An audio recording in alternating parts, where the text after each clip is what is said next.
আমি বাংলাদেশের প্রথম সারির একটা ব্যবসা প্রতিষ্ঠান 1, 2, 3 হবে, 1, 2, 3 এর মধ্যে থাকবে এরকম একটা ব্যবসা প্রতিষ্ঠানের মালিকের সাথে, মালিক পক্ষের সাথে একটা মিট ছিল আমার। সেই মিটিংয়ে আমাকে যিনি পরিচয় করা দিচ্ছেন, তিনি পরিচয় করা থেকে বলেছেন যে হুজুরের অনেক বক্তব্য সোশ্যাল মিডিয়াতে আছে ইত্যাদি ইত্যাদি। তখন ওই ভদ্রলোক তিনি বললেন যে সরি, আমি ওনাকে চিনতে পারি নাই। তো আমাকে যখন উনি চিনে নাই, স্বাভাবিকভাবে আমার কাছে একটু খারাপ লাগার কাজ করছে। লোকটা আমাকে চিনলো না, প্রথম সারির ব্যবসায়ী, আর আমাকে চিনলো না, তার মানে তার সোশ্যাল মিডিয়াতে কোনো বিচরণ নাই। তখন উনি সাথে সাথেই নিশ্চিত করলেন যে ভাই, সত্যি বলতে আমার ফেসবুক বা ইউটিউবে কখনো ঢোকার সুযোগ হয় না, এবং এই অ্যাপগুলোই মোবাইলে নাই। তার এই কথা শোনার পর আমার আবার ওই যেটুকু কষ্ট হয়েছে সেটুকু ভালো লাগায় পরিণত হয়ে গেছে এবং রূপান্তর হয়ে গেছে। কোনো প্রতিষ্ঠিত মানুষ যার দ্বারা বড় কিছু করা সম্ভব হয়েছে, মোবাইলে আসক্ত ছিল সে, এটা কোনোদিনই সম্ভব নয়। যারা মোবাইলে সারাদিন ঘন্টাকে ঘন্টা স্ক্রল করতে থাকেন এইভাবে, অনুবীক্ষণ যন্ত্র দিয়ে যদি দেখা হয় তাহলে আমাদের আঙ্গুলের এই জায়গাটা দেখা যাবে ক্ষয় হয়ে গেছে। কারণ এই মোবাইল স্ক্রিনে এই পরিমাণ ঘষা হয়, ঘষতে ঘষতে ঘষতে ঘষতে আপনি লক্ষ্য করবেন ফেসবুক বা ইউটিউবে আপনি যখন এগুলো টানতে থাকেন, এটার কোনো এন্ডিং নাই, শেষে এসে ঘুরতে থাকে, মানে লোড হচ্ছে, আপনি অপেক্ষা করেন। কোনো এন্ডিং আছে? এন্ডিং নেই। তার মানে কি? এটা মানুষের জীবনের জন্য ধ্বংসাত্মক, অর্থাৎ এই নেশা, আসক্তি। আপনি সোশ্যাল মিডিয়া ব্যবহার করেন, ভাইরা আমার, আমরা বিশেষ করে সোশ্যাল মিডিয়াতে অনেক বেশি আসক্ত। আমি আমার কথা আপনাদেরকে শেয়ার করতে চাই। আমার এই সেটে ফেসবুক বা ইউটিউবের কোনো অ্যাপ নেই। আপনারা জানেন আমার একটা ভেরিফাইড ফেসবুক পেজ আছে, আমার ভেরিফাইড ইউটিউব চ্যানেল আছে, আমার ফাউন্ডেশনের কার্যক্রম সোশ্যাল মিডিয়ার মাধ্যমে আমি পরিচালনা করতে হয়, কিন্তু মোবাইলে আমি সেগুলো করি না। কেন? কারণ মোবাইলে যদি সোশ্যাল মিডিয়ার অ্যাপগুলো থাকে তখন প্রয়োজনে অপ্রয়োজনে ব্যবহার করা হয়, সময়ের অপচয় হয়। আমাদের জীবনটা অনেক দামি, অনেক মূল্যবান। আমাদের তরুণদেরকে ধ্বংস করছে এই মাদক। আমি প্রায় বলার চেষ্টা করি, দেখুন দুনিয়াতে এই মোবাইলের ভার বহন করা যত সহজ, কিয়ামতের ময়দানে এর দায়ভার বহন করা এত সহজ হবে না।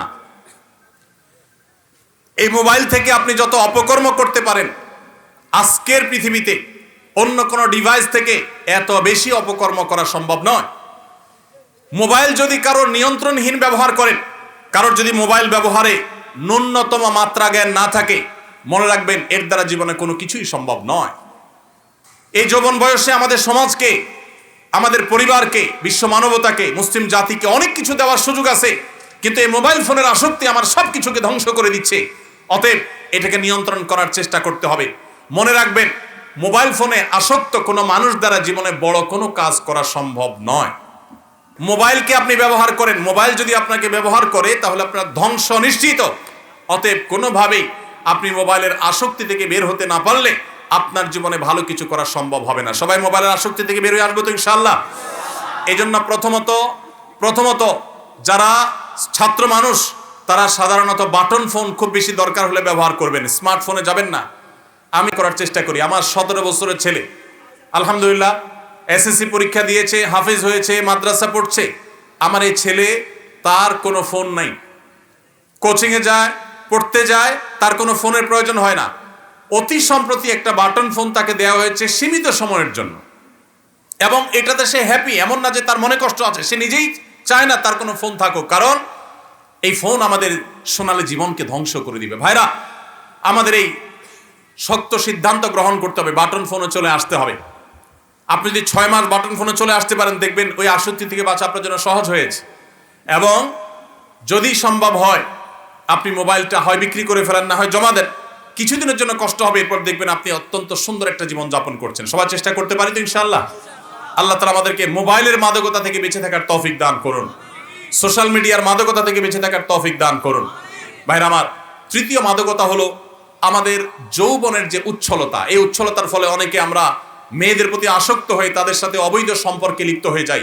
বিশেষ করে পশ্চিমা সভ্যতার যে থাবা, এই থাবা মিডিয়ার মাধ্যমে, নাটকের মাধ্যমে, সিনেমার মাধ্যমে, নানা মাধ্যমে আমাদের সমাজে ছেয়ে গেছে, যার কারণে আমাদের তরুণদের চরিত্র ধ্বংসের দ্বারপ্রান্তে চলে গেছে। আমি আপনাদেরকে আজ উদাত্ত আহ্বান করতে চাই, আপনার চরিত্রকে আপনি হেফাজত করুন। আমাদের প্রিয় নবী সাল্লাল্লাহু আলাইহি ওয়াসাল্লাম বলেছেন, যে ব্যক্তি তার দুটি অঙ্গকে হেফাজত করার, এটাকে অপাত্রে ব্যবহার না করার ব্যাপারে সংকল্প করবে আর এই দুটি অঙ্গের দায়িত্ব নিবে, নবী সাল্লাল্লাহু আলাইহি ওয়াসাল্লাম বলেছেন আমি তার জান্নাতের দায়িত্ব নিলাম। তার একটি হলো ঠোঁট, মুখ। এই মুখ দিয়ে সে কখনো মাদক গ্রহণ করবে না, মুখ দিয়ে মিথ্যা বলবে না, মুখ দিয়ে গালমন্দ করবে না, মুখ দিয়ে মন্দ কথা বলবে না, গায়ের জোর খাটাবে না, মাস্তানি খাটাবে না, গুন্ডামি করবে না, অপরাধ করবে না, বেয়াদবি করবে না, এই মুখ দিয়ে কোনো অন্যায় করবে না।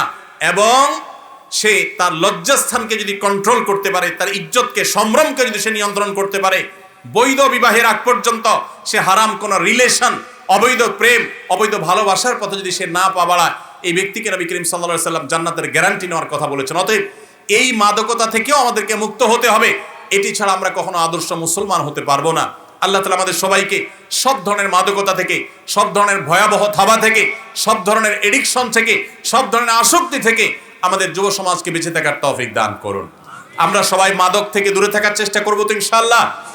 মনে রাখবেন, 5 ওয়াক্ত নামাজে যদি আপনি অভ্যস্ত হন, সৎ সঙ্গী যদি আপনি অবলম্বন করেন, মোবাইল ফোনের নেশা থেকে যদি আপনি বেঁচে থাকতে পারেন, তাহলে এই 3টি কাজ আপনার ক্যারিয়ারকে সুন্দর করবে, আপনার পারিবারিক বন্ধনকে মজবুত করবে, আপনার ভবিষ্যৎকে উজ্জ্বল করবে এবং আপনাকে ভালো মানুষ হতে সাহায্য করবে।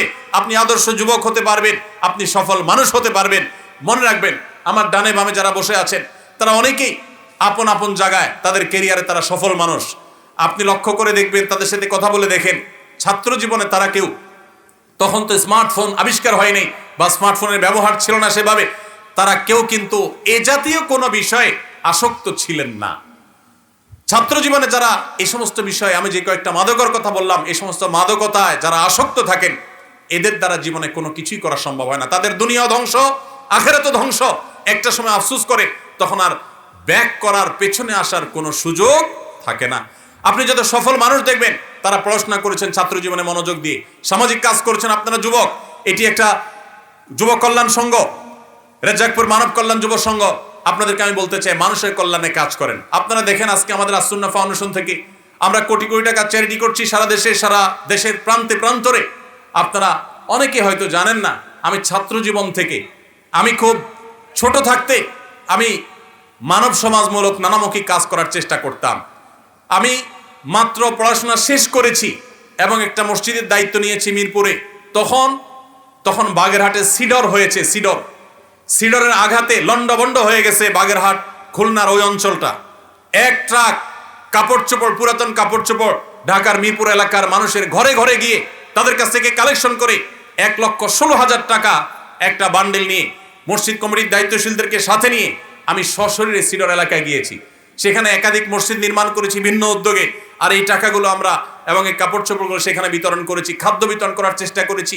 ভাইরা আমার, আপনারা যারা বয়সে তরুণ, আপনাদেরকে আমি বলবো, আপনার রাস্তাঘাট কালভার্ট যদি ভেঙে যায়, স্ব উদ্যোগে স্বেচ্ছাসেবা দিয়ে, নিজের শ্রম দিয়ে সেটাকে ঠিক করার জন্য, মেরামত করার জন্য আপনারা উদ্যোগ নেন। আপনারা গরিব মানুষ, সবাই মানুষ কারা আছে তাদের অভাব দূর করবার জন্য উদ্যোগ নেন। এই যে কোরবানির ঈদ আসছে, কারা গরিব মানুষ তাদের বাসায় কোরবানি হচ্ছে না, তাদের বাসায় কোরবানি গোশত পৌঁছে দেওয়ার জন্য উদ্যোগ গ্রহণ করেন। আপনারা যখন এরকম সমাজমুখী উদ্যোগ গ্রহণ করবেন, মাদক এবং এ জাতীয় যে সমস্ত অভিশাপ আমাদের সমাজকে চোখ রাঙাচ্ছে, কিশোর গ্যাংয়ের যে অপরাধ চক্র আমাদেরকে চোখ রাঙাচ্ছে, ইনশাআল্লাহ এই অপরাধ ধুয়ে মুছে আমাদের সমাজ থেকে পরিষ্কার হয়ে যাবে। অতএব আপনারা সবাই এই মানবিক এবং সামাজিক কাজগুলো করতে প্রস্তুত আছেন তো ইনশাআল্লাহ? আল্লাহ তাআলা আমাদের সবাইকে মাদককে না বলে কোরআনের পথে, সুন্নাহর পথে, ইসলামের পথে আসার তৌফিক দান করুন।